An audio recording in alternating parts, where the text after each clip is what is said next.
There's an epidemic going around called Excuseitis, and a lot of people are infected. Maybe you're one of those people that makes excuses for why they're not doing what they're supposed to do. But the truth is, the harsh truth about your excuses is that your excuses are a figment of your imagination. 85% of the excuses you come up with for not doing what you're supposed to do, it's all in your imagination. Because chances are, if you want to do something, somebody else has already done it. So if somebody else has done it, it means that you could do it as well. If you come up with an excuse, oh, I can't do that, I don't have the talent for that, I don't have the skills, whatever the excuse is, it is a part of your imagination. It's not real. You're making it up in your head as a way to take the easy way out and not do what you're supposed to do. Men don't make excuses. And I had a harsh realization of this around Christmas time when I was playing a game of dominoes with my family. My dad, he talks a lot of smack, and I was just about to beat him.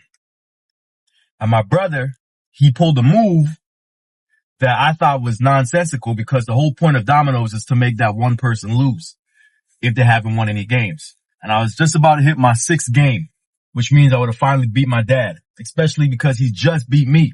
And my brother made a move that didn't make any sense, and my dad was able to get out, and nobody won the game. So I didn't get to beat him how I wanted to beat him. And immediately I got upset with my brother. Like, dude, what the hell are you thinking, bro? If you had made another move, I would have won the game. And then my dad looked at me and he's like, men don't make excuses. You had a chance to win the game and you didn't. And that was a valuable lesson for me at that moment. You don't make excuses. Excuses are part of your imagination, and it's the weak way out. It's the easy way out. If you have a particular goal and you want to go after it, there's no excuse as to why you can't get that goal. See, as long as your goal aligns with the laws of physics and basic reality, not to be confused with being realistic, because you shouldn't be realistic. But if you say you want to levitate, that's a tough goal.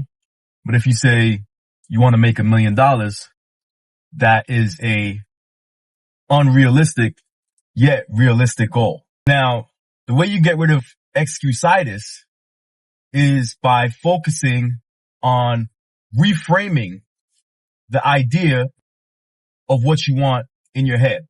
So instead of saying, I can't, or this is hard, just reframe it in your mind as, how can I pull this off? When you frame things as questions, when you frame your goals as questions, it becomes a lot easier to come up with a solution. If you say, I want to make $1 million, cool, but that's very vague. But when you say, how can I make $1 million? What that does is it opens up your brain to find a solution. So then you might look and see other people and research other people that have made $1 million and try to see what they did to get to that $1 million mark.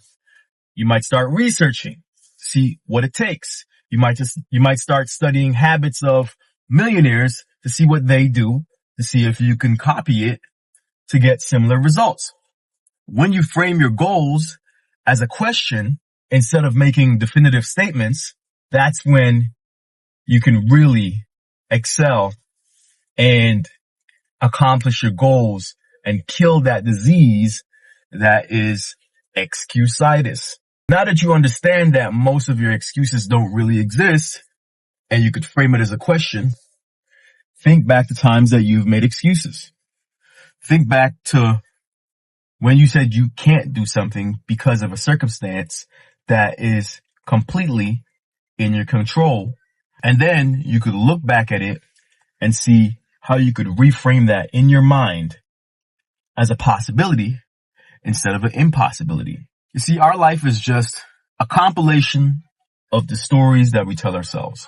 If you tell yourself that you can't do something, or something's difficult, or it's not possible, then your brain is going to shut off all routes because you've already told it what's going to happen.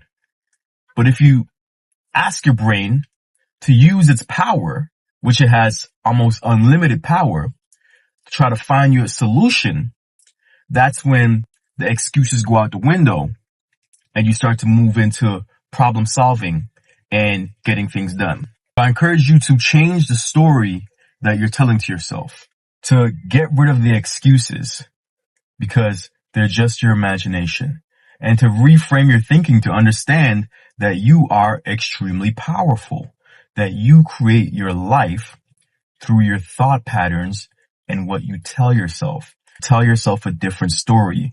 And the first chapter of that story is you don't make excuses. One of the biggest excuses that people make is failure. But failure is actually a part of success. Failure is not separate from success. It's a part of it. You have to go through failure. That's what makes you stronger, and it makes you realize what you shouldn't do next time so that you could accomplish the goal. Once you release fear, you release not knowing where you're trying to go and uncertainty, and you release excuses, all of a sudden the pathway opens up for you to achieve great things and for you to live the life that you know you deserve to live and that you know that is possible for you. I hope that was valuable. I'll catch y'all on the next one. Have a beautiful week. Peace.